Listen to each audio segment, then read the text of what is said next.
छात्रों, आज हम लोग वीर बहादुर सिंह पूर्वांचल विश्वविद्यालय MA द्वितीय वर्ष हिंदी साहित्य का चौथा पेपर जो लोक साहित्य है उसके बारे में आज हम लोग अध्ययन करेंगे। इसके पहले भी हम लोग 4 क्लास में अध्ययन कर चुके हैं। जो लोग देखना चाहते हैं उसको प्लेलिस्ट में और लोक साहित्य का क्लास देख सकते हैं। 4 क्लास इसका पहले हो चुका है। और इसके पहले भी जो हिंदी साहित्य के लिए तीसरा पेपर जो हिंदी साहित्य का इतिहास है उसको कंप्लीट 8 वीडियो में हम लोग पढ़ चुके हैं। जो लोग देखना चाहते हैं प्लेलिस्ट में वीडियो दिया गया है वो लोग देख सकते हैं। और आज हम लोग यहीं से अपना क्लास स्टार्ट करते हैं। तो लोक गाथा और लोक गीत में अंतर स्पष्ट कीजिए। लोक गाथाओं में गेयता एवं कथानक का रहना अनिवार्य है तथा साथ ही साथ इनके रचयिता अज्ञात होते हैं। सरल शब्दों में लोक गाथाएँ व्यक्तित्वहीन होती है। ये संपूर्ण समाज की धरोहर होती है तथा इनका प्रचार जनसाधारण में होता है, परंतु इनमें काव्य कला के गुण और सौंदर्य का नितांत अभाव होता है। लोकगीत वस्तुतः लोक गाथा में भिन्न विषय है। यह संभवतः जातीय आशुकवित्व है जो कर्म या क्रीड़ा के ताल पर रचा जाता है। लोकगीतों में प्रधान रूप से भावों की व्यंजना रहती है, इसलिए कुछ विद्वान इसे भावगीत भी कहते हैं। इसमें मानवता अपने जीवन की साधारण अनुभूतियों को सरल भाव में व्यक्त करती है। लोकगीत का विषय नैमित्तिक जीवन से संबंध रखता है। इसमें नित्य को लोकाचार, जीवन के सुख दुख, जीवन का अंतर्द्वंद, प्रार्थनाएं और रचनाएं रहती हैं। परंतु लोक गाथाओं में उपर्युक्त विषय गौण रहते हैं। उसमें जीवन का सांगोपांग वर्णन रहता है। लोक गाथा का संबंध किसी व्यक्ति विशेष से रहता है। कथा के स्वरूप में उस व्यक्ति का संपूर्ण जीवन ही उसमें चित्रित रहता है। डॉक्टर कृष्णदेव उपाध्याय ने लोक गाथा और लोकगीत में अंतर को 2 प्रधान भागों में विभाजित किया है। पहला है स्वरूपगत भेद तथा दूसरा है विषयगत भेद। लोकगीत का स्वरूप अथवा आकार छोटा होता है, परंतु लोक गाथा का आकार महाकाव्यों के समान होता है। दोनों में विषयगत भेद यह है कि लोकगीतों में विभिन्न संस्कारों, त्योहारों एवं ऋतुओं से संबंधित गीत सम्मिलित रहते हैं, जबकि लोक गाथाओं का विषय प्रधान रूप से कोई कथा रहती है। इस कथात्मकता का लोकगीतों में पूर्णतया अभाव रहता है। लोक गाथाएँ अपने विशाल आकार में लोकगीतों के प्रायः सभी विषयों का समावेश कर लेती हैं, परंतु इतना अवश्य है कि लोक गाथाओं में लोकगीतों के विषय कथानक के साथ ही चिपके रहते हैं। उनका अपना स्वतंत्र अस्तित्व नहीं होता है। यद्यपि प्रकाशित लोक गाथाओं में हमें यत्र तत्र अलग से लोकगीत भी मिल जाते हैं। उसके बाद अगला प्रश्न है, समकालीन भोजपुरी साहित्य के विकास में कवि विश्राम के योगदान का संक्षेप में विश्लेषण कीजिए। उत्तर है, साहित्य की समृद्धि करने वाले सत्पुरुषों में चौथी श्रेणी उन लोगों की है जिन्होंने जनमत की उपेक्षा न करके अपनी मातृभाषा की साहित्य समृद्धि में ही अपना पूरा जीवन लगा दिया। इन्होंने प्रतिष्ठा, धन तथा यश प्राप्त की कामना न करके ग्रामीण गीतों की रचना करके अपने साहित्य की श्रीवृद्धि करना ही अपना एकमात्र उद्देश्य रखा। भोजपुरी के वर्तमान कवियों में विश्राम का नाम अग्रणी है। विश्राम का जन्म आजमगढ़ जनपद के श्रीरामपुर नामक गांव में हुआ था। यह गांव टोंस अथवा तमसा नदी के किनारे बसा हुआ है। अपनी पत्नी के अकाल काल कवलित होने का विश्राम के भावुक हृदय पर बहुत गहरा प्रभाव पड़ा और उनका आंतरिक शोक श्लोक बिरहा के रूप में प्रकट हुआ। विश्राम के केवल 50 बिरहों का ही अब तक पता चल सका है, परंतु केवल ये बिरहे ही इस कवि की प्रतिभा, काव्य कुशलता, प्रकृति निरीक्षण और भाव चित्रण के अद्वितीय नमूने हैं। विश्राम को सदा अपनी प्रियतमा की चिंता बनी रहती है। उन्हें प्रकृति में भी सर्वत्र उदासीनता ही दिखाई पड़ती है। एक समय रात में एक कौवे को अकेला बैठा देखकर कवि उसमें समान धर्मी समझकर वह उठता है, तोरे जोड़वा के कौनों मरले चिविल्ला कौआ, मोरे जोड़वा के मरले राम, उनके मनवा धन भरवा बहलले कौआ, हमनी के तड़पे नित प्राण। अंत में कवि अपनी प्रियतमा से जीवित न सही मरकर भी मिलने की आशा से प्रेरित होकर तमसा नदी से याचना करता है कि हे माता, मरने के बाद मेरी अस्थियों को बहाकर वहीं ले जाना जहाँ मेरी प्राण प्यारी की अस्थियों की चूर पड़ी हो। मोरी हड्डियन के माता वहाँ ले जाइए जहाँ उनकी हड्डियन के रहे चूर चूर। उसके बाद प्रश्न है, हीर रांझा लोक गाथा का परिचय दीजिए। अथवा हीर रांझा। उत्तर, यह भी ब्रज और कुर्च प्रदेश की जनप्रिय लोक गाथा है। यद्यपि इस लोक गाथा में घटना, पात्र और स्थान का संबंध तो पंजाब प्रांत से है, किंतु प्रेम की मार्मिकता और अलौकिकता के कारण इसने अनेक प्रांतों में बहुत लोकप्रियता प्राप्त की है। रांझा इस कथा का नायक है, जो तरुत हजारे का जाट ग्वाला था और उसकी प्रियतमा थी, जिसका संबंध उस जाट घराने से था जिसकी गायें रांझा चराता था। दोनों का प्रेम में आने वाले सामाजिक एवं पारिवारिक विघ्न, रांझा का गोरखनाथ से दीक्षा लेना, दोनों का विरह बड़ी मार्मिकता के साथ इस लोक गाथा में चित्रित हुआ है। एक पंक्ति द्रष्टव्य है जिसमें हीर और उसकी भाभी का संवाद वर्णित है। इब न बाहर जाने का टाइम, तू चाली ननद कड़ै, खरक तलक जाड़ा से पाली, देखे बाट जड़े, कौन करे का पाली, किसके मद में टूल रही, तेरे कसम की भैंस चुगाई, क्यों पाली ने भूल रही, मैं खोलूं नहीं किवाड़ बताई, पाली के ढाल अड़ै, मैं ढूंगी झटका भार टूट, ताला भी दूर पड़े। उसके बाद इसमें अतिरिक्त रूप बसंत की लोक गाथा ब्रज और कुर दोनों प्रदेशों में प्रचलित है। यह भी विमाता की सौतेले पुत्रों पर आसक्त की लोक गाथा है, जिसमें राजा अपने दो पुत्रों रूप और वसंत को दूसरी पत्नी के कहने पर देश निकाला की सजा देता है। राजा कारक और सांवल दे भी दोनों प्रांतों की बड़ी लोकप्रिय गाथाएं हैं। गोपीचंद, भर्तहरि और शिव पार्वती विवाह भी दोनों ही प्रांतों में जोगियों के द्वारा बड़े चाव से गाए जाते हैं, जिन्हें लोग धर्म और ज्ञान दोनों ही दृष्टियों से श्रेष्ठ मानते हैं। इसके अतिरिक्त ब्रज के जाटों वाले क्षेत्र में तथा समस्त कौरवी क्षेत्र में चंद्रावल, निहाल दे, लीली चमन, नंदना मरवन, हंसाराव, मनरा, रूपकला आदि की प्रेम गाथाओं का भी बहुत प्रचलन है। उसके बाद प्रश्न है, आल्हा लोक गाथा का परिचय दीजिए। उत्तर है, लोक मतानुसार आल्हा लोक गाथा के मुख्य नायक वीर आल्हा एक अलौकिक व्यक्ति के रूप में लोक मंच पर आते हैं। 11वीं सदी में इतिहास प्रसिद्ध युद्ध दिल्ली के राजा पृथ्वीराज तथा महोबा के सूरवीर सामंत आल्हा और उदल से हुआ था। कई बार युद्ध में पृथ्वीराज को मुंह की खानी पड़ी थी, क्योंकि अलौकिक व्यक्ति को पराजित करना साधारण मनुष्य के बस की बात नहीं थी।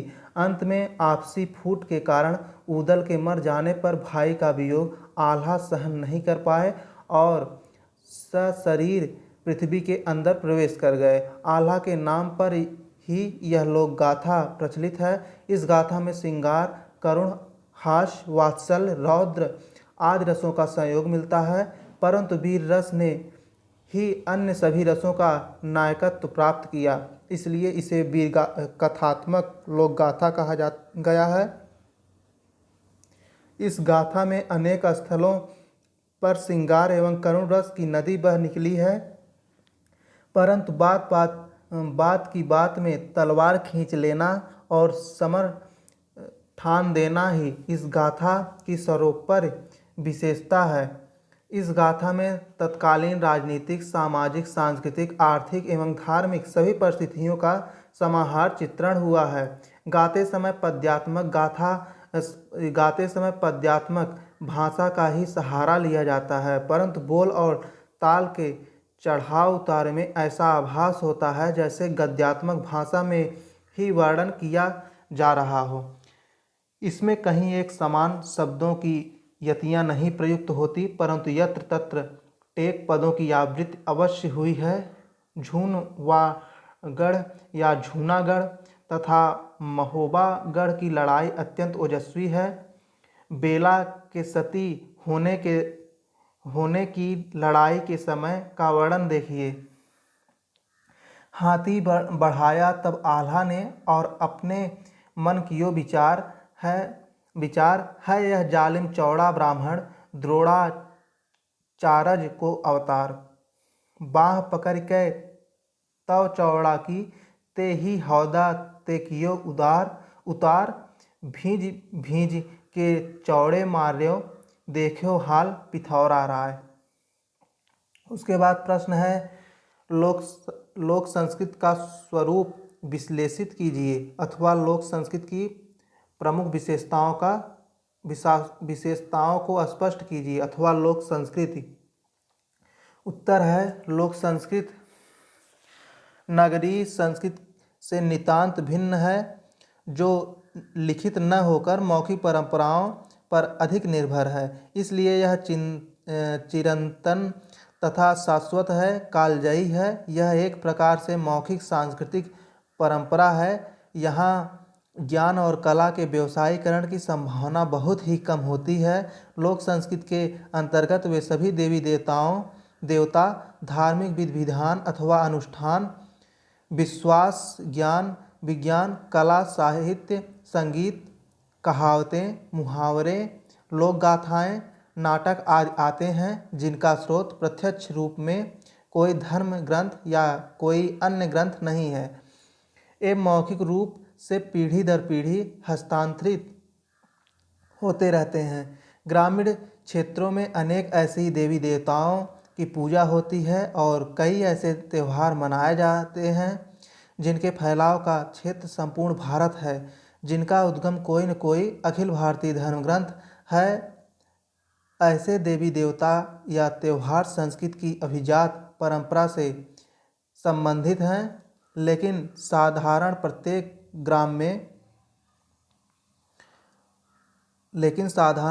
ग्राम में कुछ ऐसे देवी देवता, मेले, अनुष्ठान आदि भी होते हैं जो उस स्थान या क्षेत्र विशेष से संबंधित हैं तथा जिनका अभिजात संस्कृति से कोई प्रत्यक्ष संबंध नहीं पाया जाता। इस प्रकार लोक संस्कृत का एक स्थानीय स्वरूप देखा जा सकता है। लोक संस्कृत को मात्र स्थानीय अथवा सीमित क्षेत्र व्यापी ही नहीं माना जा सकता, बल्कि इसका क्षेत्र अत्यंत ही व्यापक है। लोक संस्कृति का बाहरी अभियान भले ही भिन्न भिन्न लगता हो, लेकिन आंतरिक रूप से बहुत साम्य है। उदाहरणार्थ, ग्राम देवता के विषय में यह कहा जा सकता है कि भारत के सभी गांव के अपने अपने देवता होते हैं। उसके बाद प्रश्न है, समकालीन भोजपुरी साहित्य के किन्हीं दो रचनाकारों के कृतित्व पर प्रकाश डालिए, अथवा समकालीन भोजपुरी साहित्य और उसके प्रमुख कवियों का परिचय दीजिए, अथवा समकालीन भोजपुरी साहित्य के विकास में योगदान करने वाले रचनाकारों का परिचय दीजिए। उत्तर है, दूधनाथ उपाध्याय। दूधनाथ उपाध्याय का जन्म बलिया जिले में हुआ था। इनका नाम भोजपुरी साहित्य में चिरकाल तक अमर रहेगा। आधुनिक कवियों में संभवतः आपने ही सर्वप्रथम भोजपुरी में कविता करने के लिए अपनी लेखनी उठाई थी। आपकी एक पुस्तिका का नाम भारती के गीत हैं, जिसमें आपने जर्मनी के शासक कैसर को पराजित करने के लिए भारतीयों को सेना में भर्ती होने के लिए जोर दिखाया। आपकी दूसरी रचना भूकंप 25 है, जिसमें 15 जनवरी 1974 ईस्वी को आए प्रलयंकारी भूकंप का बड़ा सजीव चित्रण किया गया है। भूकंप पीड़ितों की सहायता के लिए कवि जनता से अपील करते हुए कहता है कि अन्न धन कपड़ा ओढ़ना लोटा थारी सब, जेवरा के जतना सपेरे से जुटाई जी, बिना परिवार बिना घर के मरत बातें, ओकरा के देई धर्म बढ़ाई जी। उपाध्याय जी की तीसरी पुस्तक गोविलाप छंदावली है, जिसमें गोरक्षा के महत्व पर विशद प्रकाश डाला गया है। आपने सामायिक कविताएं भी बहुत लिखी हैं। अपने समय के प्रतिनिधि कवि होने के कारण कोई भी प्रधान सामाजिक एवं राजनीतिक घटना आपकी लेखनी का वर्ण विषय बनने से वंचित नहीं रह सकी। आपकी भाषा सरल एवं ठेठ भोजपुरी है। भोजपुरी के अग्रणी कवियों में आपकी गणना की जाती है। उसके बाद नाम है भिखारी ठाकुर। भोजपुरी के जीवित कवियों में भिखारी ठाकुर का नाम प्रसिद्ध है। भोजपुरी क्षेत्र के क्या बच्चे क्या बूढ़े सभी आपके विदेशिया नाटक से परिचित हैं। आप पढ़े लिखे न होने के बावजूद भी प्रतिभावान कवि हैं। ग्रामीण विषयों को लेकर जोरदार भाषा में कविता करना आपकी पहचान है। आपकी कविता का जादू लोगों के सिर चढ़कर बोलता है। विदेशिया नाटक आपकी सर्वश्रेष्ठ रचना है, जिसमें आपने परदेसी पति के वियोग में उसकी स्त्री की तीव्र विरह वेदना की संयत व्यंजना की है। इसी प्रकार आपने अपने प्रसिद्ध बनवारी गीत में बाल विवाह की बुराइयों का भी बड़ा सजीव चित्रण किया है। एक ओर जहां आपने बेटी वियोग और भिखारी बहार में समाज की आलोचना की है, तो वहीं दूसरी ओर आपके मैकैया बाल गीत को भोजपुरियों के राष्ट्रगीत का दर्जा प्राप्त है। आप वास्तविक अर्थों में जनकवि हैं। आप जनता के सुख दुख, उसकी भलाई बुराई को प्रकाश में लाते हैं। इसलिए वे इतने जनप्रिय कवि, सफल नाटककार एवं प्रसिद्ध गायक हो गए हैं, जिसका उल्लेख उन्होंने स्वयं किया है। नाम भिखारी, काम भिखारी, रूप भिखारी मोर, ठाठ पालन मकान भिखारी, चौंदिस भइल शोर। उसके बाद प्रश्न है, भारत के विभिन्न भागों में प्रचलित प्रसिद्ध लोक नाट्यों की संक्षिप्त में विवेचना कीजिए। भारत के भिन्न भिन्न भागों में विभिन्न प्रकार के लोकनाट्यों भारत के भिन्न भिन्न भागों में विभिन्न प्रकार के लोकनाट्य प्रचलित हैं। उत्तर भारत का सर्वाधिक प्रचलित लोकनाट्य रामलीला और एवं रासलीला है। मध्य भारत के मालवा क्षेत्र में माच नामक लोकनाट्य प्रसिद्ध है। मंच शब्द का अपभ्रंश रूप ही माच है। इस लोकनाट्य की विशेषता नेपथ्य का न होना है, क्योंकि इसमें मंच चारों ओर से खुला होता है। राजस्थान में माच का प्रचलन ख्याल के रूप में पाया जाता है। यहाँ इसका प्रारंभ 19वीं शताब्दी के प्रारंभ से माना जाता है। मालवा में यह परंपरा अविच्छिन्न रूप से आज भी प्रचलित है। उत्तर प्रदेश के कुछ पश्चिमी जिलों में नौटंकी का बड़ा प्रचार है। हाथरस की नौटंकी पूरे देश में उसी प्रकार प्रचलित है जिस प्रकार रामनगर की रामलीला। नौटंकी का अन्य नाम स्वांग या भगत भी पाया जाता है। उसके बाद है यक्षगान। दक्षिण भारतीय लोकनाट्य का वह रूप है जो तमिल, तेलुगु तथा कन्नड़ भाषाभाषी क्षेत्रों की जनता में प्रचलित एवं लोकप्रिय है। यक्षगान लोकनाट्य की परंपरा अत्यंत प्राचीन है। यह मुख्यतः नृत्य नाट्य है और इसमें गीतबद्ध संवादों का प्रयोग किया जाता है। गोंधल एक धर्ममूलक लोकनाट्य है जिसका महाराष्ट्र में आनुष्ठानिक महत्व है। प्रायः विवाह आदि के अवसर पर इसकी व्यवस्था की जाती है। इसका प्रारंभ मंडप के नीचे वस्त्र बिछाकर आम्र पत्रों तथा कलश सहित अम्बा की प्रतिष्ठा करके किया जाता है। गोंधल का अभिनय बड़ा मनोरंजक होता है तथा इसमें ग्रामीण वाद्यों के साथ साथ पवाड़े आदि भी गाए जाते हैं। भवाई नामक लोकनाट्य गुजरात में अत्यधिक प्रसिद्ध है। इसमें किसी भी ऊंची भूमि, मंदिर अथवा घर के चबूतरे को अस्थायी तौर पर रंगमंच के लिए तैयार किया जाता है। यह लोकनाट्य न तो अंकबद्ध होता है और न ही इसमें कथावस्तु का व्यवस्थित तारतम्य पाया जाता है। इस लोकनाट्य की प्रसिद्धि इसकी वेशभूषा, दैनिक जीवन में संबंधित घटनाओं के अभिनय और धार्मिक कथाओं के कारण है। इसमें स्त्रियां का अभिनय भी पुरुष ही करते हैं। भवाई लोकनाट्य गुजरात में ग्रामीण जनता के मनोरंजन का सबसे मुख्य साधन है, परंतु अश्लीलता का पुट अधिक होने के कारण आधुनिक शिक्षित लोगों की रुचि इससे हटती जा रही है। उसके बाद प्रश्न है भोजपुरी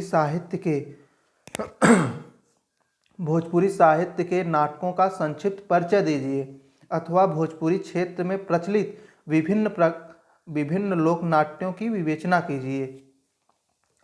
उत्तर है भोजपुरी में नाटकों की रचना विशेष बात है। लोक भाषाओं के साहित्य में नाटक नहीं पाए जाते। भोजपुरी साहित्य के कुछ नाटकों का परिचय प्रस्तुत है। पहला है देवाक्षर चरित। भोजपुरी के इस नाटक की रचना पंडित रविदत्त शुक्ल ने की। सन 1884 में रचित यह नाटक भोजपुरी का पहला नाटक है। इस नाटक के तीसरे और चौथे दृश्य भोजपुरी में हैं। शेष नाटक खड़ी बोली में रचित हैं। इसका उद्देश्य फारसी लिपि की बुराई और देवनागरी लिपि की प्रशंसा करना है।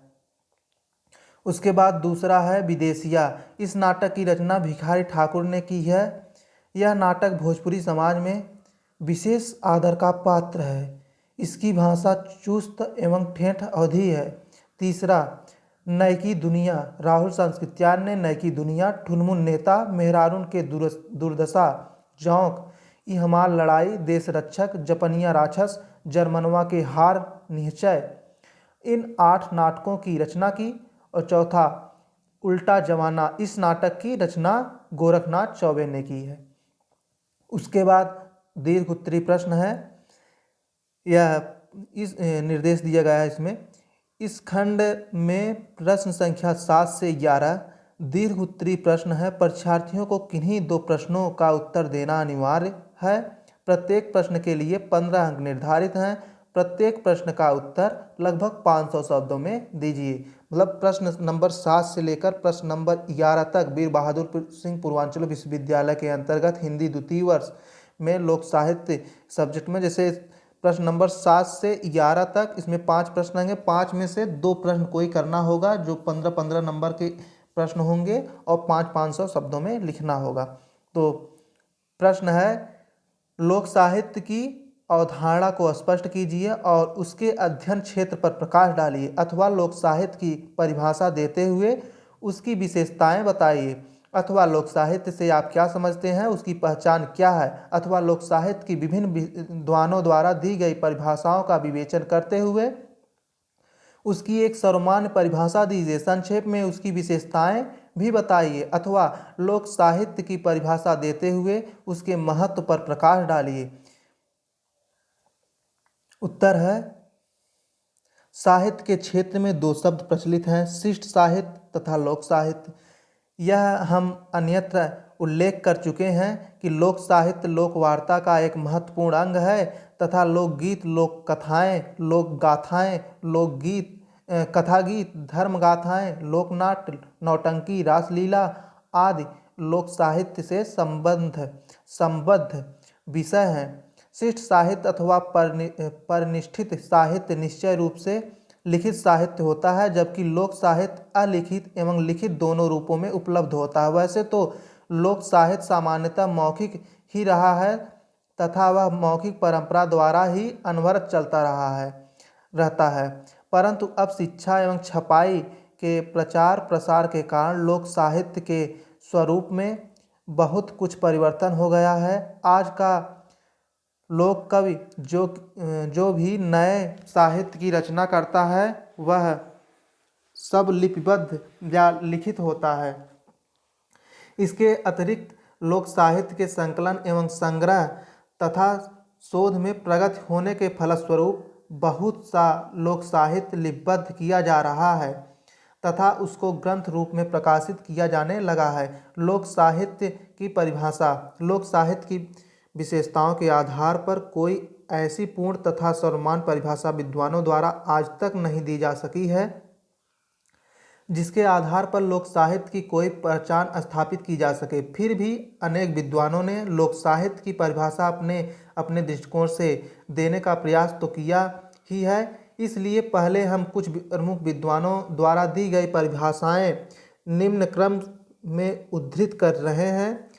डॉक्टर आचार्य हजारी प्रसाद द्विवेदी के शब्दों में ऐसा मान लिया जा सकता है जो चीज़ें लोकचित्त में सीधे उत्पन्न होकर सर्वसाधारण को आंदोलित, चालित अथवा प्रभावित करती हैं, वे ही लोक साहित्य, लोक शिल्प, लोकनाट्य, लोक कथानक आदि नामों से पुकारी जा सकती हैं।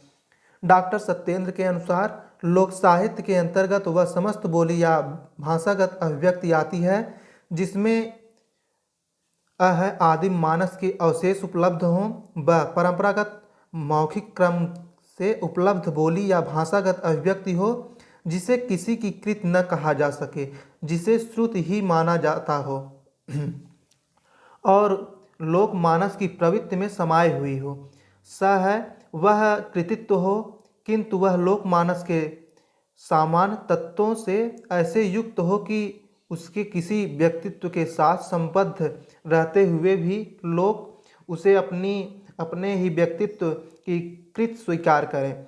डॉक्टर धीरेन्द्र वर्मा के मत में वास्तव में लोक साहित्य वह मौखिक अभिव्यक्ति है जो भले ही किसी व्यक्ति ने गढ़ी हो, पर आज जिसे सामान्य लोक समूह अपना मानता है।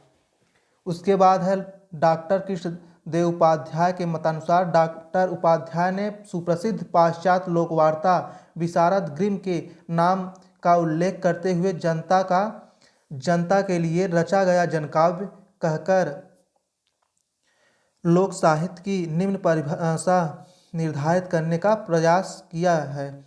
सभ्यता के प्रभाव से दूर रहने वाली, अपनी सहजावस्था में वर्तमान जो निरक्षर जनता है, उसकी आशा निराशा, हर्ष विषाद, जीवन मरण, लाभ हानि, सुख दुख आदि की अभिव्यंजना जिस साहित्य में प्राप्त होती है उसे लोक साहित्य कहते हैं। इस प्रकार लोक साहित्य जनता का वह साहित्य है जो जनता द्वारा जनता के लिए लिखा गया हो।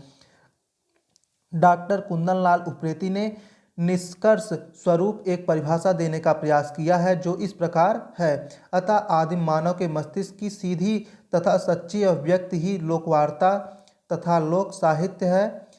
हमारे विचार में लोक साहित्य लोक समूह द्वारा स्वीकृत व्यक्ति की परंपरागत मौखिक क्रम से प्राप्त वह वाणी है जिसमें लोक मानव संग्रहित रहता है। डॉक्टर उप्रेती ने लोक साहित्य की अपनी परिभाषा में डॉक्टर सत्येंद्र, डॉक्टर कृष्णदेव उपाध्याय एवं डॉक्टर हजारी प्रसाद द्विवेदी द्वारा प्रस्तुत परिभाषाओं की विशेषताओं को संयुक्त किया है।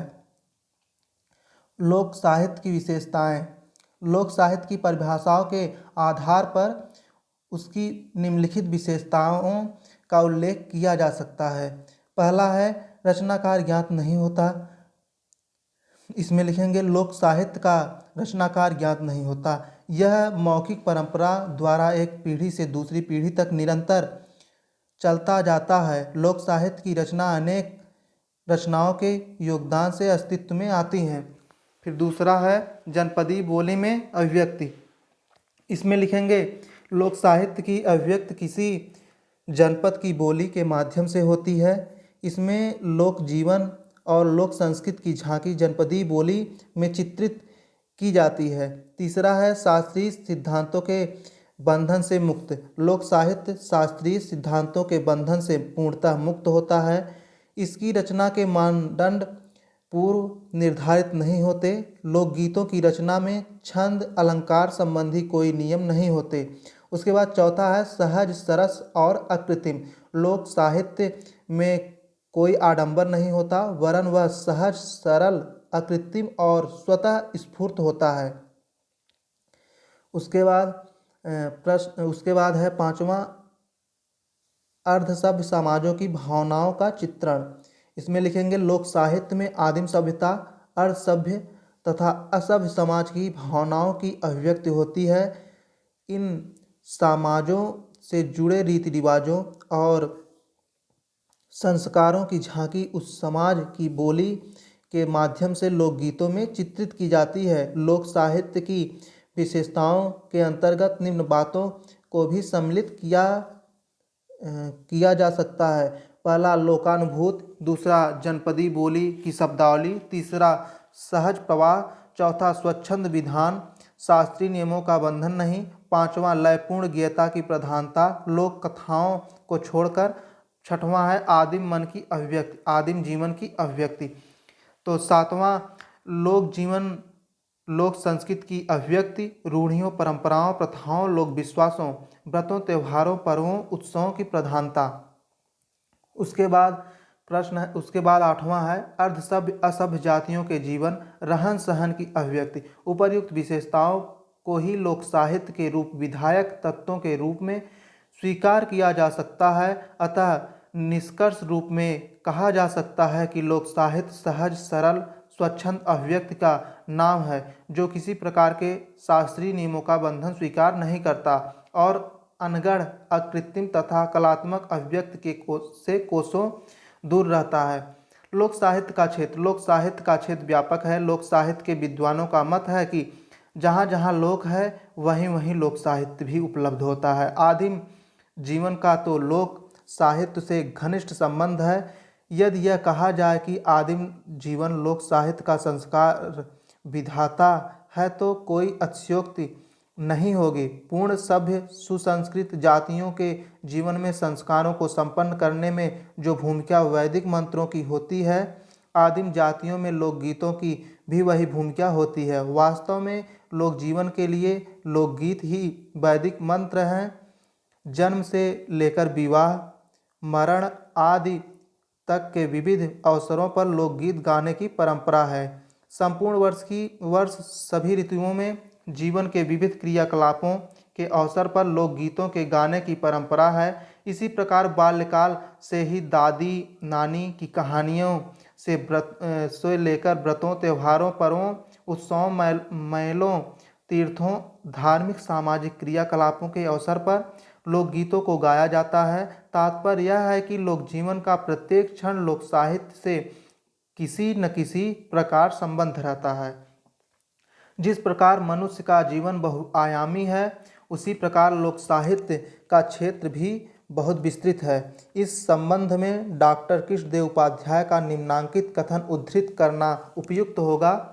लोक साहित्य का विस्तार अत्यंत व्यापक है। साधारण जनता जिन शब्दों में गाती है, रोती है, हंसती है, खेलती है, उन सबको लोक साहित्य के अंतर्गत रखा जा सकता है। पुत्र जन्म से मृत्यु तक जिन षोडश संस्कार का विधान हमारे प्राचीन ऋषियों ने किया है, प्रायः उन सभी संस्कारों के अवसर पर गीत गाए जाते हैं। यहाँ तक कि बहुनामप्रिय व्यक्ति की मृत्यु के अवसर पर भी गीत गाने की प्रथा प्रचलित है।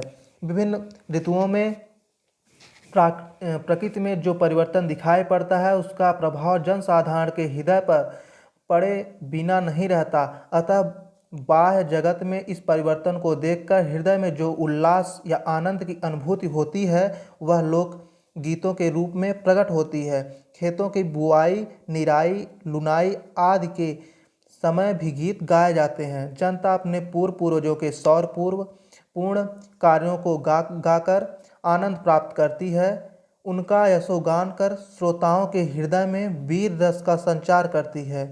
ये गीत लोक गाथाओं की कोट में रखे जा सकते हैं।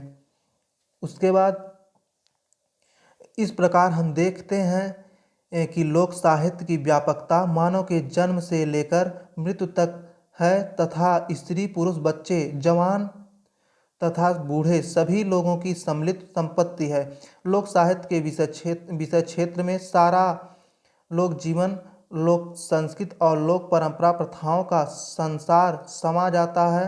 इसलिए इसका विषय क्षेत्र बहुत ही व्यापक है और कोट कोट जन समुदाय तक लोक साहित्य का प्रचार प्रसार होता है।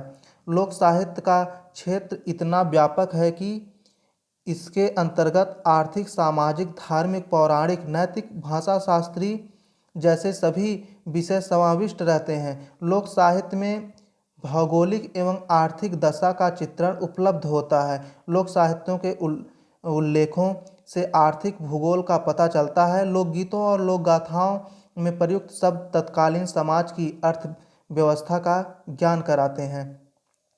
लोक साहित्य में सामाजिक वर्णन अधिक दृष्टिगत होता है। समाज के अध्ययन की बहुमूल्य सामग्री लोक साहित्य में मिलती हैं। लोकगीतों एवं कथाओं में मनुष्यों के रहन सहन, आचार विचार, खान पान, रीति रिवाज आदि का सच्चा चित्रण देखने को मिलता है। वैरियर हाल्विन ने लोक साहित्य के क्षेत्र का उल्लेख करते हुए लिखा है कि लोक साहित्य मानव शास्त्र के अध्ययन की प्रामाणिक एवं ठोस सामग्री प्रदान करता है।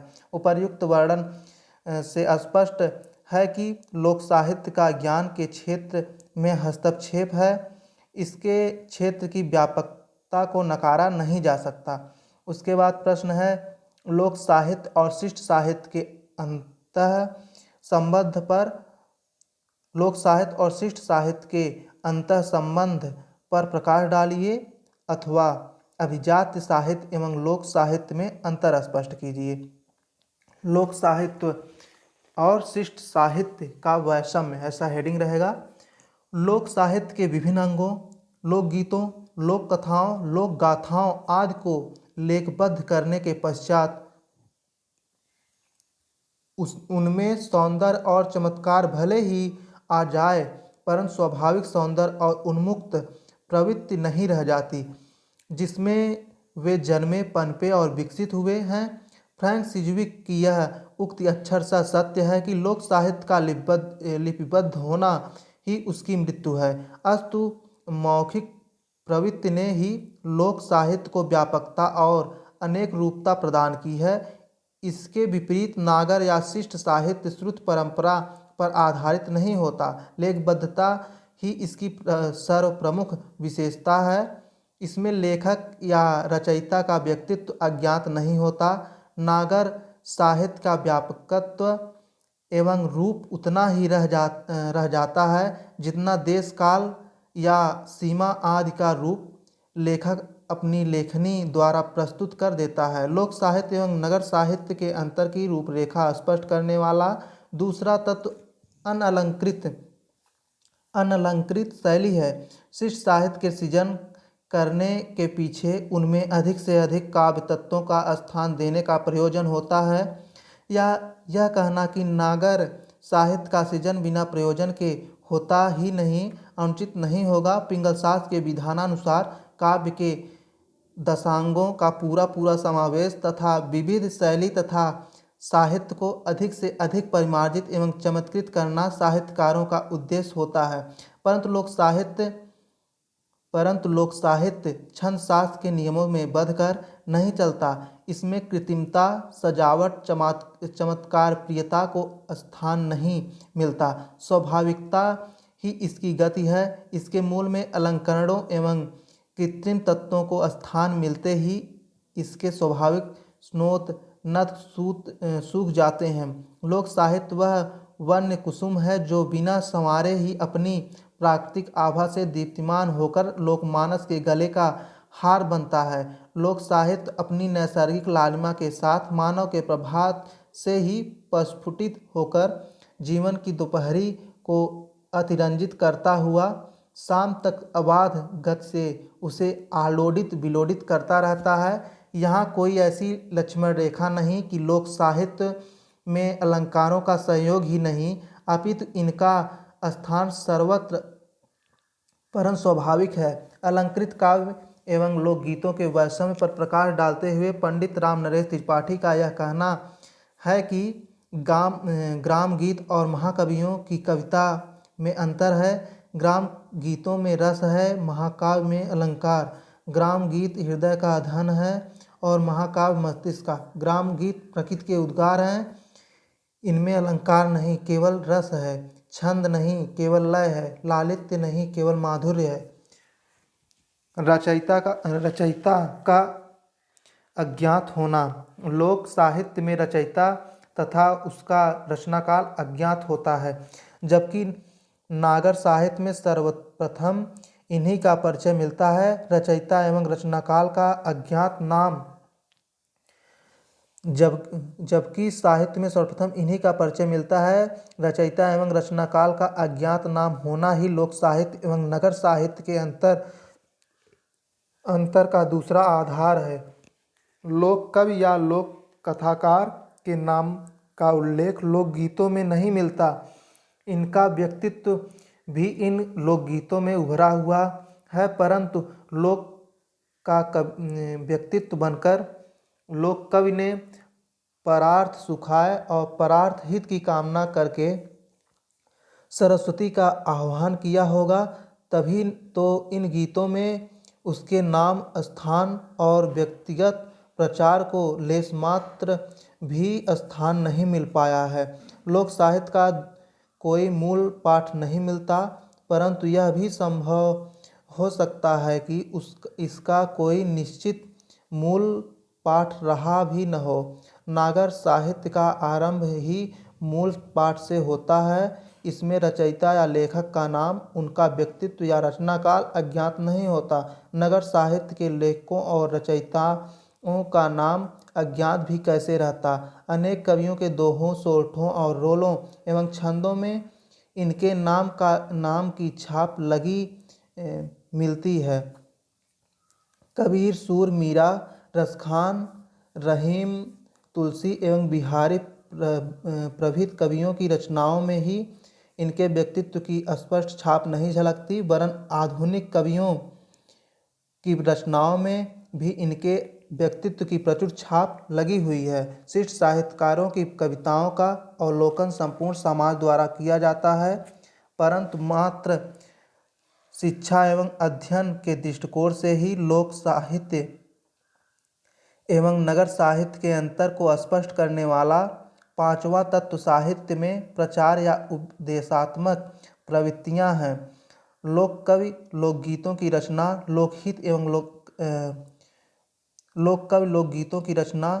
लोकहित एवं कल्याणकारी भावनाओं से उद्भूत होकर करता है। साहित्य में प्रचार या उपदेश को उतना स्थान नहीं दिया जाता जितना कि आदर्श प्रस्तुत किया जाता है। लोक के सुख दुख एवं विरह को अपना सुख दुख समझकर लोक कवि के कंठ से अजस्त्र भावधारा फूट निकलती है, जो गीत या कविता का रूप लेकर संपूर्ण लोक को अपने भाव में रंगने लगती है। कुछ विद्वान एवं आलोचक लोक साहित्य की लोकोक्तियों, सूक्तियों, मुहावरों एवं पहेलियों जैसे अभिन्न अंगों को आलोचना का आधार बना लेते हैं, परंतु उनके आधार को सत्य सिद्ध करने वाले मतों की पुष्टि नहीं हो पाती। आलोचकों का कहना है कि लोकोक्तियों एवं सूक्तियों में स्थान प्रचार एवं उपदेशात्मक प्रवृत्तियों को यथेष्ट स्थान मिला है, परंतु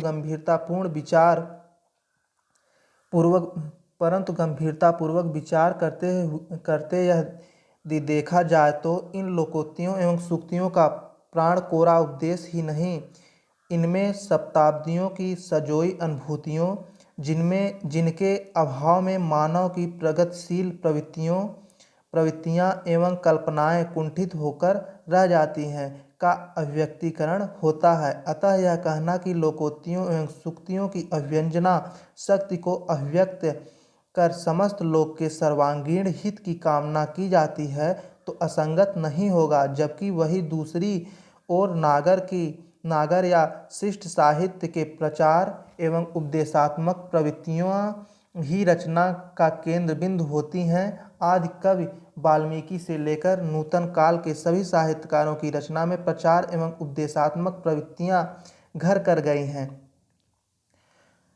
इसका कारण यही हो सकता है कि शिष्ट साहित्य में स्वभाव एवं सात्विक भाव की कमी होती है। हिंदी साहित्य के आदिकाल की रचनाओं में वीर वीरांगना एवं योद्धाओं की शूरवीरता तथा पराक्रम का वर्णन हुआ है, तो भक्ति काल की कविता में समाज को कोरा उपदेश देने की ही वंचना की गई है। रीतकालीन कविता में सांसारिक भोग विलास एवं ऐश्वर्य से अलग होकर धर्म एवं संस्कृति को कायम रखने का उपदेश दिया गया है, तो आधुनिक कविता में प्रगतिवाद एवं प्रयोगवाद के माध्यम से मानवतावादी भावनाओं के प्रसार और प्रचार का ढोल पीटा गया। लोक साहित्य एवं नगर साहित्य के अंतर को स्पष्ट करने वाला सातवां तत्व साहित्य में सांप्रदायिकता एवं व्यक्ति पूजा का स्थान है। व्योम विहारी पक्षियों की भांति लोक साहित्य स्वच्छंद एवं स्वतंत्र है। समस्त संसार ही इनका आवास प्रवास एवं संपूर्ण साधन इनका भोग्य होता है। वैसे ही लोक साहित्य के लिए संपूर्ण लोक ही जीवन होता है। लोक साहित्य में न तो राम कृष्ण शंकर दुर्गा पार्वती या इंद्रादि की ही आराधना मिलती है और न तो लौकिक ऐतिहासिक किसी दिव्य की गुणगाथा ही कही गई है।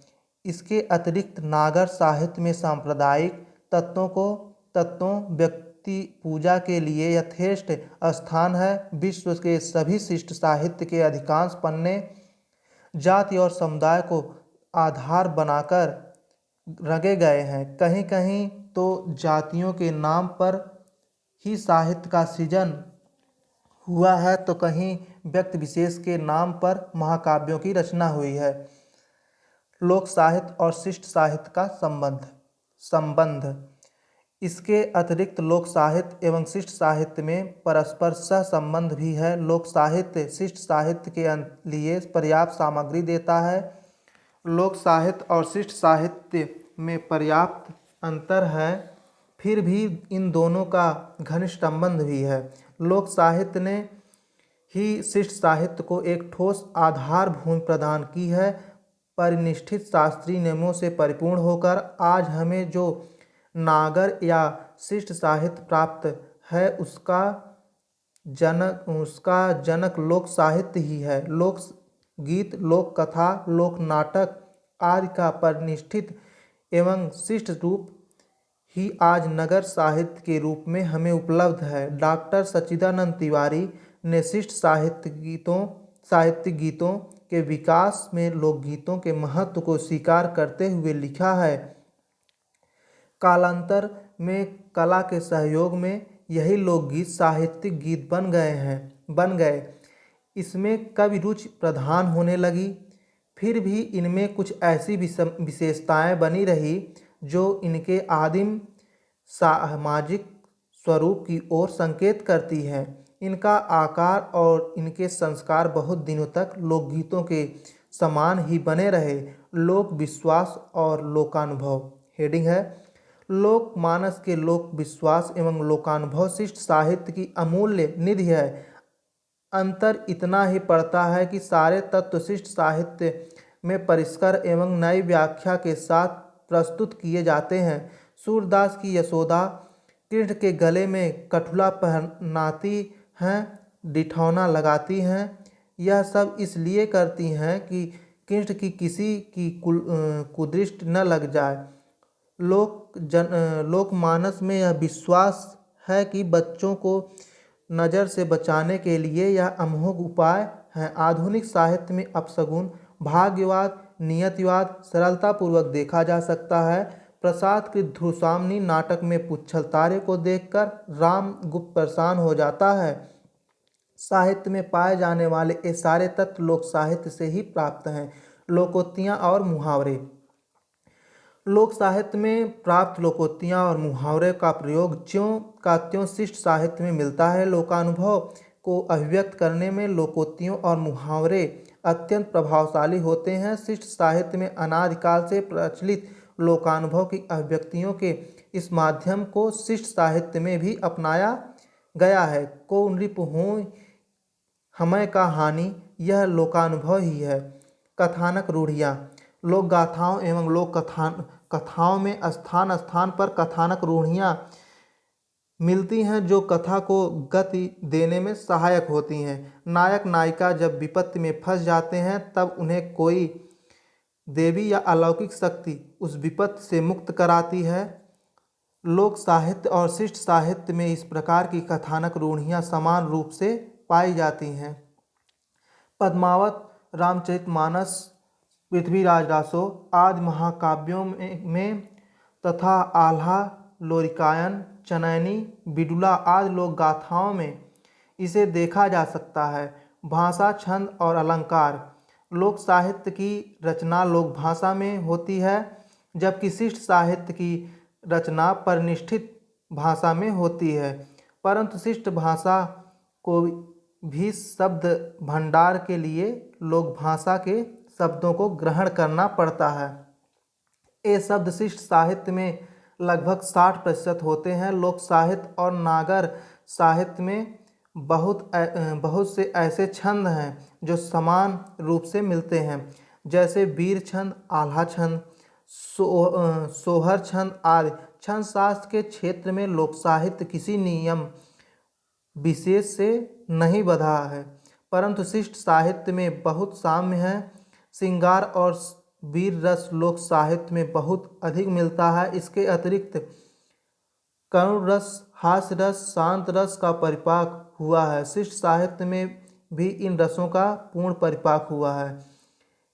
इसके अतिरिक्त लोक साहित्य और शिष्ट साहित्य में मानव जीवन की अनुभूतियाँ, सामाजिक, आर्थिक, धार्मिक, राजनीतिक परिस्थितियों की अभिव्यक्ति समान रूप से मिलती है। सिद्धों, नाथों और संतों की वाणियों में आध्यात्मिक अनुभूतियों का चित्रण हुआ है, परंतु उन अनुभूतियों को व्यक्त करने के लिए उन लोगों को लोकानुभूतियों का सहारा लिया है। रुई धुनना, एक तारा, मदिरा निकालना, गंगा यमुना सरस्वती का संगम, ओरी का पानी, बड़ेरी पर चढ़ना, छप्पर, धूनी कंबल, झीनी झीनी चदरिया आदि आदि लोक जीवन के ही शब्द हैं, जिनकी सहायता से अपनी आध्यात्मिक अनुभूतियों को व्यक्त किया है। इसलिए डॉक्टर श्री राम शर्मा ने कहा है कि गे मुक्तकों की परंपरा पर विचार करें तो विद्यापति से लेकर संत कवियों की वाणियों और यहाँ तक कि कृष्ण भक्त कवियों द्वारा रचित पद साहित्य को दूसरे शब्दों में लोक साहित्य ही कहें तो अत्युक्त न होगी। वही स्वच्छंदता, वही आह्लाद, वही सहजता, वही लोक मानस की अकृत्रिम अनुभूत, सब कुछ लोक साहित्य जैसा ही तो है। सब शिष्ट साहित्य और लोक साहित्य का पारस्परिक संबंध मनाने में क्या आपत्ति हो सकती है। उसके बाद प्रश्न है, लोक वार्ता और लोक विज्ञान में क्या अंतर है, स्पष्ट कीजिए। लोक विज्ञान का आशय स्पष्ट कीजिए। उत्तर है, लोक वार्ता विषय के अध्ययन के क्रम में स्वाभाविक रूप से यह प्रश्न उठ खड़ा होता है कि क्या लोक वार्ता एक विज्ञान है। यह भी प्रश्न उठता है कि क्या लोक वार्ता स्वयं एक विज्ञान है या लोक विज्ञान एक विज्ञान है जिससे लोक वार्ता का अन्योन्याश्रम संबंध है। सबसे पहले यह विचार करना है कि लोक वार्ता विज्ञान है या नहीं। किसी क्षेत्र से संबंधित उस विज्ञान क्षेत्र के अंतर्गत सभी चीज़ों का विशेष और क्रमबद्ध एवं प्रामाणिक ज्ञान हमें दिलाता है। विज्ञान प्रामाणिकता पर विश्वास करता है। विज्ञान के पास तर्क की कोई गुंजाइश नहीं है। इस दृष्टि से हम देखते हैं कि लोकवार्ता के अंतर्गत आदिम मानव के प्रारंभ के दिनों से पूर्ण रूपेण मानव के सभ्य होने तक लोग एवं तत्कालीन समाज एवं सामाजिक परिवेश की तमाम बातें क्रमशः मिल जाती हैं। अतीत काल की अनेक महत्वपूर्ण घटनाएं लोकगीतों में गुथी रहती हैं। अनेक किंवदंतियाँ, जनश्रुतियाँ, जादू टोने की बात, स्वास्थ्य के लिए लाभकारी बातें, जड़ी बूटियाँ, झाड़ फूक, तंत्र मंत्र आदि मौखिक परंपरा से आज तक हमारे बीच अस्तित्व में हैं। जब लोकवार्ता से भाषा विज्ञान के अध्येता, चिकित्सा शास्त्र के अध्येता, मनोविज्ञान के अध्येता ढेर सारी सामग्रियाँ प्राप्त करते और आगे तक प्राप्त करने की उम्मीद रखते हैं, तो लोकवार्ता को विज्ञान क्यों नहीं माना जाए, जिससे कि विज्ञान के कई क्षेत्रों को ज्ञान के स्रोत प्राप्त होते हैं। इस प्रकार लोकवार्ता अपने आप में एक प्रकार का सामाजिक विज्ञान है, जिसके सहयोग से विज्ञान की कई शाखाओं के मार्ग प्रशस्त होते हैं। विज्ञान का अर्थ विशेष ज्ञान, जीवन का विशेष ज्ञान देने वाला विज्ञान जीवन विज्ञान कहलाता है। मानव विज्ञान या नृविज्ञान, एंथ्रोपोलॉजी तथा नृतत्वशास्त्र आदि को मानव के विकास की उत्तरोत्तर यात्रा को स्पष्ट करने वाला शास्त्र कहा जाता है, जबकि उसे विज्ञान कहना ही ज़्यादा उपयुक्त है। मानव शास्त्र या नृविज्ञान इस तथ्य का बोध कराता है कि मानव ने किन परिस्थितियों से गुजरकर अपनी विकास यात्रा पूर्ण की है। लगभग यही काम लोकवार्ता का भी है। डॉक्टर त्रिलोचन पांडे के अनुसार लोकवार्ता एक निश्चित विज्ञान शास्त्र है जिसके कुछ निश्चित सिद्धांत हैं, यद्यपि इनका कला पक्ष भी कम महत्वपूर्ण नहीं है। डॉक्टर सत्येंद्र ने तो प्रमाणित कर दिया कि लोकवार्ता एक प्रकार का विज्ञान है, क्योंकि उन्होंने कहा है कि नृविज्ञान शरीर और रक्त की परंपरा का अध्ययन है, तो लोकवार्ता उस शरीर की वाणी है। आखिर वाणी ही तो जीवन की पहचान है। मृत शरीर से वाणी ही गायब हो जाती है। अगर कोई जीवित भी है और वाणी न रहे तो गूंगा ही कहला सकता है। इसलिए लोकवार्ता मानव जीवन से कम नहीं है। लोकवार्ता मानव विज्ञान या शरीर विज्ञान से कम महत्वपूर्ण विज्ञान नहीं है, क्योंकि लोकवार्ता में लोक तत्वों के वर्गों को समझने और उनके ऐतिहासिक कालांकन के लिए एंथ्रोपोलॉजी या नृविज्ञान के बिना काम नहीं चल सकता। अगर डॉक्टर सत्येंद्र का यह मत है तो उन्हीं के मत से यह बात भी स्पष्ट होती है कि एंथ्रोपोलॉजी या नृविज्ञान के लिए आधारभूत सामग्री लोकतत्वों का स्रोत ही लोकवार्ता है, जिसके नष्ट होने से नृविज्ञान की आधारभूत सामग्री भी नष्ट हो जाती है। लोकवार्ता मनोविज्ञान के लिए भी आधारभूत सामग्री प्रस्तुत करती है, इसलिए लोकवार्ता मनोविज्ञान के मूल में निहित है। लोकवार्ता साहित्य की व्याख्या के लिए जर्मन द्वारा विल्हेम वुंट ने मनोवैज्ञानिक संप्रदाय स्थापित कर दिया था और राष्ट्रों के मनोविज्ञान के अध्ययन के लिए मनोवैज्ञानिक स्रोतों की महत्वपूर्ण भूमिका पर बल दिया था। जातीय मनोविज्ञान, लोक मनोविज्ञान, आदिम मनोविज्ञान केवल लोकवार्ता के अध्ययन पर आश्रित विज्ञान है। इस तरह लोकवार्ता लोक विज्ञान नहीं भी है तो विज्ञान की कई शाखाओं के लिए एक साथ आधारभूत सामग्री है। जिस तरह विस्फोटक के बिना आतिशबाजी का सामान तैयार ही नहीं हो सकता, उसी तरह लोकवार्ता से प्राप्त लोकतत्वों के ज्ञान के बिना विज्ञान की कई शाखाएं सूख सकती हैं। उसके बाद प्रश्न है, लोकगीत नारी जीवन की करुण अभिव्यक्ति है, उदाहरणों से इस कथन की समीक्षा कीजिए। उत्तर है, साहित्य को समाज का दर्पण कहा जाता है। हो सकता है शिष्ट साहित्य के संबंध में इस बात की सार्थकता में कहीं कुछ संदेह हो, लेकिन लोक साहित्य के बारे में यह पूर्ण सच है कि लोक साहित्य से बढ़कर लोक जीवन की अभिव्यक्ति का सच्चा, सशक्त और विश्वसनीय माध्यम कदाचित कोई दूसरा नहीं हो सकता। लोक साहित्य के अंतर्गत लोकगीतों का स्थान सबसे ऊपर है। इसमें कुछ लोकगीत खासतौर से स्त्रियों द्वारा कुछ खास अवसरों पर गाए जाते हैं। इन गीतों में स्त्रियों के जीवन का वास्तविक चित्र देखने को मिलता है। समय समय पर जानबूझकर अथवा अनजाने में बड़ी तन्मयता के साथ अपने मुंह से अपनी व्यथा कथा गा गा कर सुनाने की यह प्रथा स्त्रियों में न जाने कब से चली आ रही है। ज्यों ज्यों आधुनिक शिक्षा और सभ्यता का प्रचार प्रसार में स्त्रियों की दशा में सुधार होता जा रहा है, त्यों त्यों ये लोकगीत भी उनके कंठ से दूर होते जा रहे हैं। इससे यह बात अपने आप जाहिर हो जाती है कि इन लोकगीतों का गांवों की सामान्य अशिक्षित स्त्रियों की जिंदगी से गहरा नाता जुड़ा हुआ है। सामाजिक संबंधों के आधार पर स्त्री के अनेक रूप होते हैं। जीवन को सहज गति के साथ साथ बहू, बेटी, माँ, बहन, सास, ननद, भाभी आदि कितने ही रूपों में उसे अपने को ढालना पड़ता है। जहाँ तक हमारा ख्याल है, हर जगह अपने अपमान और उपेक्षा के अलावा कुछ भी हाथ नहीं लगता। यूँ तो स्त्री जीवन में किसी भी अवसर पर यथोचित सम्मान और अधिकार नहीं कर पाती, परंतु सबसे अधिक शोषण और उत्पीड़न उसे बहू के रूप में सहना पड़ता है। विवाह से पहले ही लड़की को इस बात की चिंता सताने लगती है कि ससुराल में उसकी सास और ननद उसके भाई बाप का नाम ले लेकर उसे गालियाँ सुनाएंगी।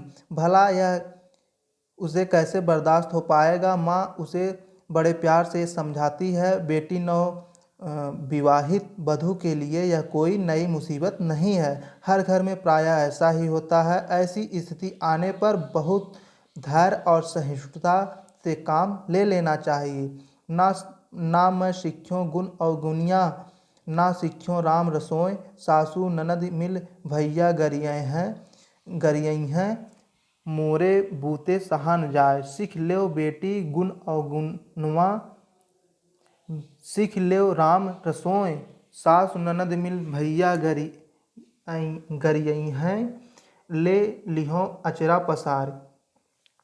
उसके बाद सास ननद भाई बाप का नाम ले लेकर गालियाँ सुनाएंगी। इस बात का पता लड़की को कहाँ से चला? अपने ही घर से। घर में उसकी भी तो दो एक भाभियाँ हैं। खुद वह और उसकी माँ रात दिन उसे गालियाँ सुनाया करती हैं। तो क्या उसकी सास ननद उसे आशीष देंगी? कैसी विडंबना है। दूसरों को सताना, फिर दूसरों के द्वारा सताया जाना दोनों अन्योन्याश्रय भाव से जुड़े हुए हैं। जब तक एक रहेगा तब तक दूसरा कैसे खत्म होगा। जो लोग यह कहते हैं कि समाज में स्त्रियों का शोषण पुरुषों के द्वारा होता है, वे तथ्य केवल एक पहलू को देखते हैं। स्त्रियों पर जितना अन्याय और अत्याचार पुरुषों के द्वारा होता है, उससे कहीं अधिक अन्याय उनके द्वारा अपने ऊपर होता रहा है। बहू के रूप में जो स्त्री सास ननद के द्वारा सताई जाती है, सास ननद की भूमिका में पहुँचने पर वही दूसरी बहुओं को उतने ही जोश खरोश से सताने लगती है। आधुनिक शिक्षा और सभ्यता के प्रचार प्रसार से जिन घरों में नई चेतना आ गई है, उनमें इस प्रकार की प्रथा समाप्त होती जा रही है। ननद भाभी का वैर लोक जीवन में इतना गहरा समा गया है कि राम कथा संबंधी लोकगीत भी उससे छूटने नहीं पाए हैं। प्राचीन ग्रंथों में सीता निर्वासन का जो भी कारण दिया गया हो, लोकगीतों में उसका कारण स्पष्ट रूप से ननद भाभी का वैर बताया गया है। कहते हैं एक बार बात बात में सीता की ननद ने उनसे रावण का चित्र बनाने को कहा। सीता को शुरू में ननद की नीयत पर संदेह हुआ। उन्हें लगा कि इसके पीछे जरूर कोई चाल है, लेकिन ननद के बार बार सौगंध खाने पर उन्हें विश्वास हो गया। उन्होंने दीवार पर रावण का चित्र बना दिया। अब क्या था, ननद को भाई से चुगली करने का अच्छा मौका मिल गया। उसने राम से सारी दास्तान कह सुनाई। राम को सीता के चरित्र में संदेह हो गया और उन्होंने सीता को घर से निकाल दिया। नंदी भौजैया दूनों भति करें अपने महल माँ, भौजी जुन रावण तुहै हरि लैया वहका उरेही, कैसे मैं रवना उरेहों।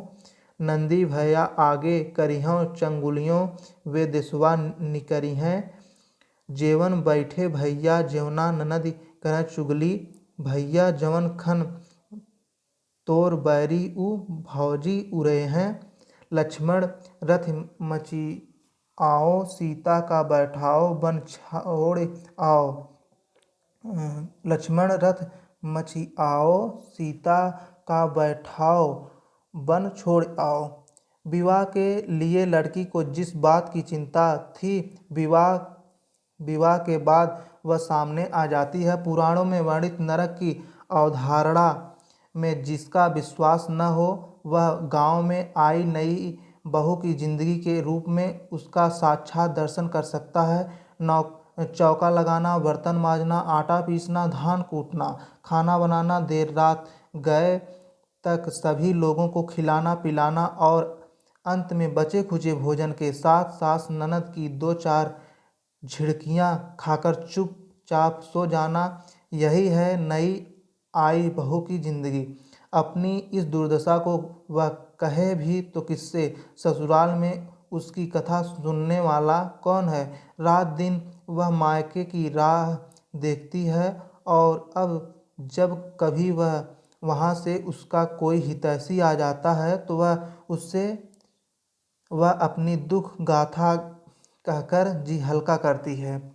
नौ मन कूटों भैया, नौ मन पीसों, नौ मन सीसों रसोइयाँ रे जाय, पहली टिकरिया भैया हमरा भिजनवा, बहू महेन कुकरा बिलरिया रे नाय। ससुराल में बहन की यह दुर्दशा देखकर भाई का दिल दर्द से करा उठता है। चंदा सूरज ऐसन बहिनी संकलन्यों, जर जर भई है कोयलिया रे नाय। यह किसी एक समय की अथवा किसी एक स्त्री के जीवन की घटना नहीं है। शताब्दियों से प्रायः हर स्त्री के साथ ऐसा ही होता चला आ रहा है, किंतु क्या मजाल कोई स्त्री इसके खिलाफ अपनी आवाज़ उठा दे। शताब्दियों की परवशता के फलस्वरूप उसके मन में यह धारणा बन गई है कि यह सब स्त्री के जीवन का स्वाभाविक और अनिवार्य पुरस्कार है। जी हल्का करने के लिए कभी किसी के आगे रो ले, यह दूसरी बात है, पर किसी से यह उम्मीद करना व्यर्थ है कि वह उस दुख को दूर करने के लिए कोई कारगर उपाय कर सकेगा। इसलिए अच्छा है कि निज मन की व्यथा मन की राखों गोई, ई दुख बांधो भैया गहुरी गठरिया, रहिया चलत गरुहियों रे जाय, ई दुख जन कहया भैया बाबा के अगवा, समुआ बैठ मुरझइहें रे नाय, छतिया फारी भरी जइहें रे नाय। यातना का यह चक्र तब तक समाप्त नहीं होता जब तक बहू दो एक बच्चों की मां न बन जाए। संयोग से साल दो साल के भीतर यह सौभाग्य प्राप्त हो गया, तब तो घर के भीतर बहू का सम्मान कुछ बढ़ जाता है, और यदि इसमें अनपेक्षित विलंब हुआ तो सास ननद तरह तरह के ताने देने लगती हैं और पति दूसरे शादी करने की सोचने लगता है। सास मोरी कहें बझनिया, ननदी ब्रजवासिनी, जेकरी मैं बारी बिहैया, वे घर ते निकारें। बहू के लिए सिर्फ यह काफ़ी नहीं होता कि वह संतान को जन्म दे, बल्कि उसके लिए ज़रूरी है कि वह पुत्र को जन्म दे। लड़की को जन्म देना और निसंतान रहना दोनों में कोई फर्क नहीं माना जाता। पुत्र जन्म के अवसर पर तरह तरह की खुशियाँ मनाई जाती हैं। औरतें समूह में बैठकर सोहर गाती हैं। लड़की के जन्म पर न खुशियाँ मनाई जाती हैं और न सोहर गाए जाते हैं। जन्म के समय में उसकी जो उपेक्षा आरंभ होती है वह जीवन भर समाप्त होने का नाम नहीं लेती। स्त्री पुरुष समानता की बात सिद्धांततः भले स्वीकार कर ली गई हो, व्यवहार में आज भी बहुसंख्यक परिवारों में पुत्र को जो लाड प्यार दिया जाता है वह पुत्री को नहीं। जिन घरों में सही मायने में आधुनिकता का असर पड़ा है उनकी स्थिति थोड़ी बदली हुई जरूर नज़र आती है। ऐसे परिवारों में लड़कों के साथ साथ लड़कियों के रहन सहन और उनकी शिक्षा दीक्षा पर ध्यान दिया जाने लगा है। गांव में स्त्रियों की दुर्दशा के तमाम कारणों में गरीबी, अशिक्षा और अंधविश्वास मुख्य हैं। जब तक उन्हें दूर करने के लिए ठोस और कारगर उपाय नहीं किए जाएंगे, तब तक स्त्रियों को यथोचित सम्मान और अधिकार प्राप्त न हो सकेगा। जहाँ तक सास ननद के साथ बहू भाभी के झगड़े का सवाल और उसका बहुत कुछ दायित्व संयुक्त परिवारों पर है। पुराने संस्कारों में बंधे हुए लोग संयुक्त परिवार की कितनी भी तारीफ क्यों न करें, यह तो मानना ही पड़ेगा कि संयुक्त परिवारों में जितनी कला है, खास करके औरतों के बीच उतना विकसित परिवारों में नहीं। शिक्षा का प्रचार, उद्योग धंधों का प्रचार, रहन सहन के स्तर में सुधार और संयुक्त परिवारों का विघटन, ये सभी बातें एक दूसरे से जुड़ी हैं। संतोष की बात है कि वर्तमान समाज धीरे धीरे इस ओर बढ़ रहा है। ज्यों ज्यों शिक्षा का प्रचार होता जाएगा, उद्योग धंधों का विकास होगा, रहन सहन का स्तर उठेगा, संयुक्त परिवार टूटेंगे, त्यों त्यों स्त्रियों की दशा में सुधार होता जाएगा। तो ऐसा इसमें लिखा गया है। तो आज हम यहीं पर विराम देते हैं। धन्यवाद।